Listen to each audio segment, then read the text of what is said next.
Assalamualaikum warahmatullahi wabarakatuh. Anak-anak, dengan saya Bapak Abdul Rahim. Insya Allah kita dalam tahun ini akan belajar prakarya dan kewirausahaan bersama-sama.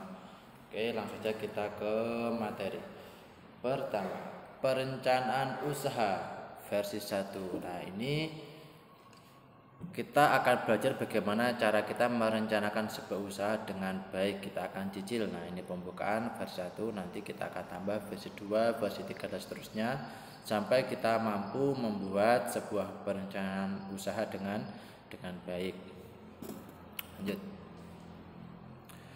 Berdoa. Oke, sebelum kita mulai, mari kita berdoa semoga apa yang kita pelajari nanti bermanfaat bagi kita, mendapatkan ridha Allah Subhanahu wa taala, dan kita dijauhkan dari segala macam penyakit dan bencana.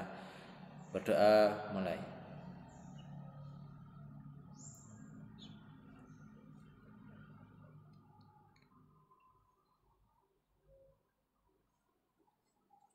Oke. Lanjut, pendahuluan. Prakarya dan berwirausaha. Prakarya itu pada sederhananya bagaimana kita membuat sebuah karya. Sedangkan berwirausaha itu secara sederhana adalah kemampuan kita membuat karya tersebut itu menjadi potensi ekonomi atau menghasilkan suatu pendapatan bagi kita. Inti dari berkarya dan berwirausaha adalah imajinasi. Ya, betul. Semakin kita mampu berimajinasi dengan lebih baik, maka kita akan mampu membayangkan atau memperhitungkan secara detail hal-hal yang sangat rinci sehingga perkiraan kita menjadi lebih tepat sasaran. Begitu juga sebaliknya, semakin kita tidak mampu membayangkan detail-detail sebuah kegiatan, maka kita kehilangan poin-poin penting sehingga seringkali perkiraan kita itu menjadi tidak akurat. Nah, lanjut. Dalam merencanakan usaha, yang pertama kita belajar tentang biaya. Pak, apa sih itu biaya? Biaya secara sederhana adalah segala sesuatu yang kita korbankan untuk mendapatkan pendapatan. Dalam bahasa Inggris kita menyebut dengan cost. Nah, ini ada contoh yang sering kita pakai akhir-akhir ini adalah masker. Ini adalah contoh barang. Nah, perusahaan masker itu perlu membeli kain untuk dijadikan masker, maka kain bahan baku tersebut merupakan sebuah biaya. Nah, ada berapa jenis biaya, Pak? Ada 2 saja. Yang pertama itu biaya tetap atau fixed cost, yang kedua adalah biaya variabel atau variable cost. Biaya tetap adalah biaya yang jumlahnya tetap berapapun jumlah produksi atau barang yang dihasilkan. Oke, tadi ke contoh kain masker tadi, contohnya adalah mesin, gedung, kendaraan dan sebagainya. Dalam perusahaan masker, untuk membuat satu buah masker itu memerlukan mesin. Sedangkan untuk membuat 100 masker itu juga memerlukan satu buah mesin. Mesin tetap dibutuhkan berapapun jumlah masker yang akan dibuat, maka mesin termasuk biaya tetap. Tadi apa? Jumlahnya tetap berapapun jumlah barang yang akan dibuat. Begitu juga dengan gedung, kendaraan dan sebagainya. Mereka tidak bergantung dari jumlah barang yang akan dibuat atau tetap atau fix. Yang kedua, biaya tidak tetap adalah biaya yang jumlahnya berubah-ubah bergantung dari jumlah barang yang akan diproduksi.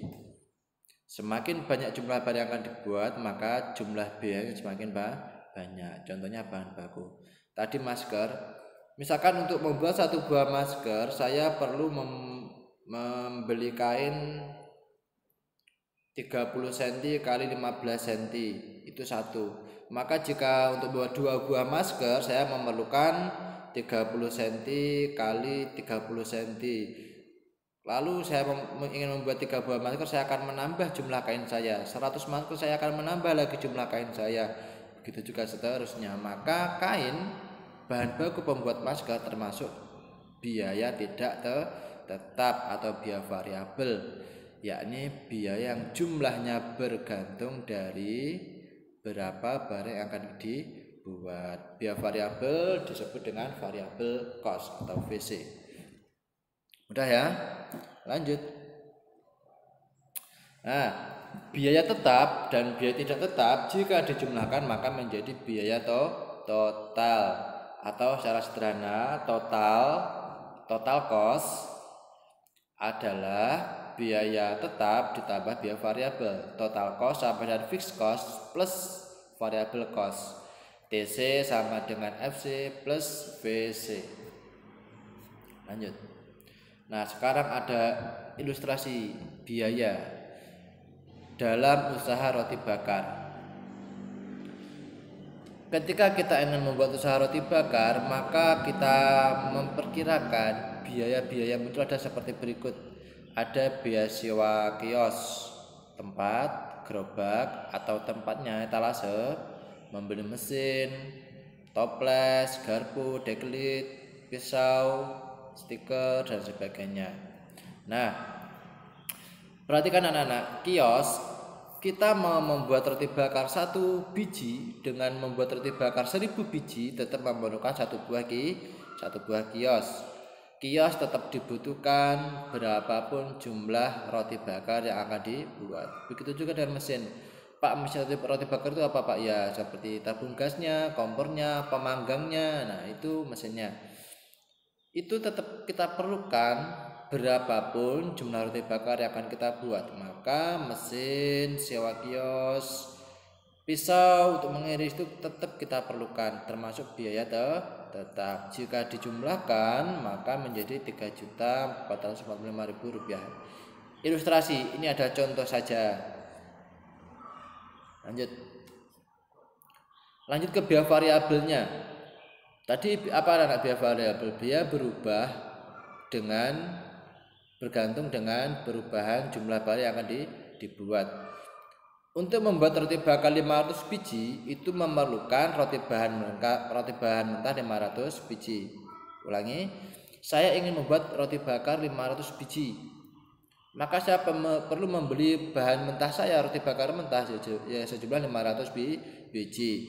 Anak-anak, jika kalian membeli roti bakar, itu pembuat roti bakar itu tidak mencampur adonan tepung terigu, tapi mereka hanya membakar roti mentah, mengolahnya menjadi roti bakar matang. Selai, taburan coklat ya, saya harus nama merek, mentega, cutters minyak dan sebagainya, itu akan berubah-ubah bergantung dengan jumlah barang atau roti bakar yang akan kita buat. Jika di total Rp2.040.000. Ingat ya, ini untuk 500 biji. Jika saya hanya ingin membuat 100 biji ya pasti gak sebesar ini. Jika saya ingin membuat 1000 biji atau lebih banyak maka pasti lebih besar. Kenapa anak-anak? Karena tadi sifatnya biaya variabel itu berubah bergantung dengan jumlah barang yang akan dibuat. Oke, jelas ya? Lanjut. Pak, halamat biaya bahan bakunya? Ya, karena tadi kita mencoba membuat langsung 500 buah roti bakar. Keuntungan dari biaya variabel itu nanti akan terasa ringan karena biaya variabel itu bisa dicicil. Kita bisa beli itu gak langsung 500 untuk sebulan, tapi bisa sehari sekali, 2 hari sekali, 3 hari sekali. Dan juga akan terasa ringan karena kita bisa membeli bahan untuk besok dengan pendapatan hari ini.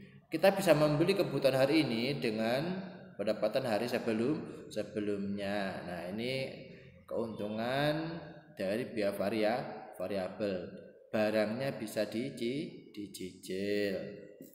Lanjut ya.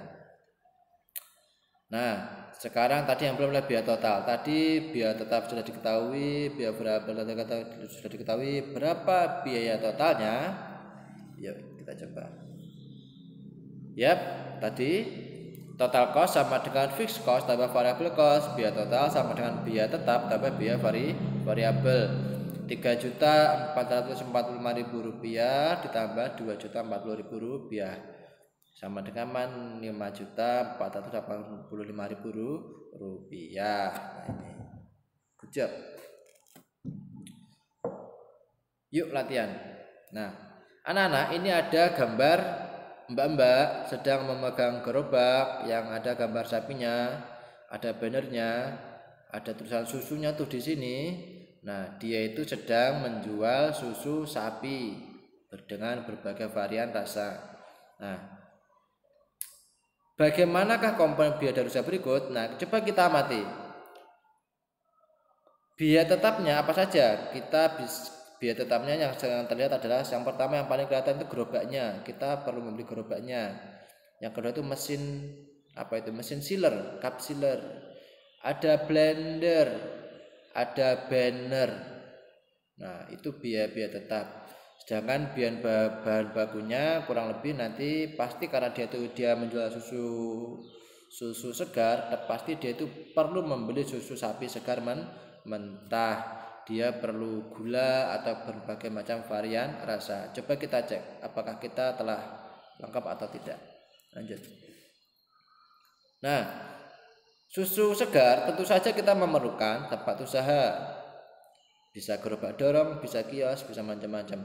Blender, ya karena mengolah susu sapi mentah kematang itu di blender. Mesin cup tidak wajib, ya ini karena beberapa tempat kita menemui ternyata tidak ada sealer, tapi cukup dengan di plastik kemudian diwadahi cup, tidak di sealer. Nah, wadah cupnya gelas plastiknya itu pasti. Varian rasa berbagai rasa dan susu sapi mentah. Ayo anak-anak, dari beberapa poin ini mana yang biaya tetap dan mana biaya variabel? Tempat usaha adalah biaya tetap. Blender biaya tetap karena tidak bergantung pada jumlah barang kita tetap memerlukannya. Mesin cup tetap kita memerlukannya berapapun jumlah susu yang kita buat. Wadah cup pada gelasnya dia berubah enggak? Berubah, maka dia termasuk biaya variabel. Gula berubah-ubah, variabel. Varian rasa variabel. Bahan baku susu sapinya variabel. Nah, yes. 8, 9, 10. Tadi hanya sekilas. Jika kalian merenung, lalu kalian bisa menambah poin biaya 8, 9 itu, maka itu semakin bagus. Imajinasi kalian lebih rinci. Lanjut.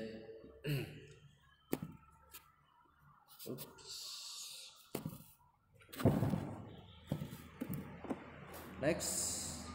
Nah, biaya sudah. Sekarang ke pendapatan. Apa itu pendapatan? Pendapatan adalah seluruh pemasukan yang diterima sebagai hasil dari usaha. Dalam dunia dagang, pendapatan berarti seluruh hasil dari penjualan barang dagang. Saya membeli masker, bagi penjual, uang saya adalah pendapatan dia. Dalam dunia jasa, pendapatan berarti seluruh upah yang diperoleh dari jasa dilakukan.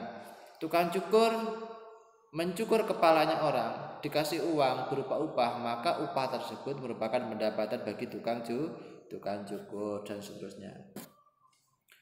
Next, bagaimana perhitungannya? Sederhana sekali. Tadi misalkan roti bakar ya, kita kembali ke roti bakar. Roti bakar rasa durian yam-yam dijual dengan harga Rp10.000 dan dalam sehari laku 30 biji. Maka pendapatan pedagang tersebut pada hari itu adalah ya tinggal 10.000 dikalikan 30, maka Rp300.000. Sederhana sekali. Atau rumusnya TR sama dengan B kali I. TR adalah total revenue, total pendapatan, total revenue pendapatan. TR total pendapatan. P price harga. Q quantity jumlah. Jangan lupa catat ya anak-anak ya, yang penting. Lanjut. Nah, tadi sehari. Bagaimana dengan tadi sebulan? Tadi kan kita mencoba menghitung dengan 500 biji. Asumsikan bagaimana jika dalam sebulan itu berhasil menjual 500 biji. 500 biji dalam 30 hari kerja, maka sehari itu hanya perlu menjual sekitar ya 15, ya 12, ya 13, rata-rata di atas 10, maka dalam sebulan bisa mencapai 500 biji. Tidak terlalu berat. Berapa 500 biji pendapatannya?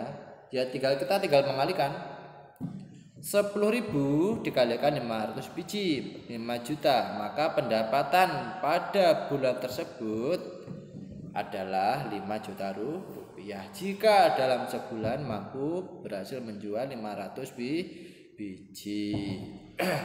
Terang sekali. Hanya kali bagi tambah kurang. Pak, 5 juta sebulan itu kecil apa besar ya? Menurut saya itu besar. Pendapatan 5 juta itu termasuk besar anak-anak. Nah, Pak, pendapatan itu apakah sama dengan keuntungan? Berbeda. Dalam sehari-hari bahasa kita pendapatan itu disebut dengan omset. Sementara keuntungan itu disebut dengan laba. Pak, apa itu laba? Apa itu omset? Nah, insya Allah kita akan lanjut ke versi 2, versi 3 dan seterusnya. Maka stay tune and check it out. Oke, demikian anak-anak video kali ini, video pertama. Tentu saja masih banyak kekurangan. Silakan masukkan saran di e-learning kolom timeline supaya kita mampu membuat video yang lebih baik. Jika ada pertanyaan, jangan lupa di timeline. Terima kasih, tetap sehat, tetap bahagia. Assalamualaikum warahmatullahi wabarakatuh.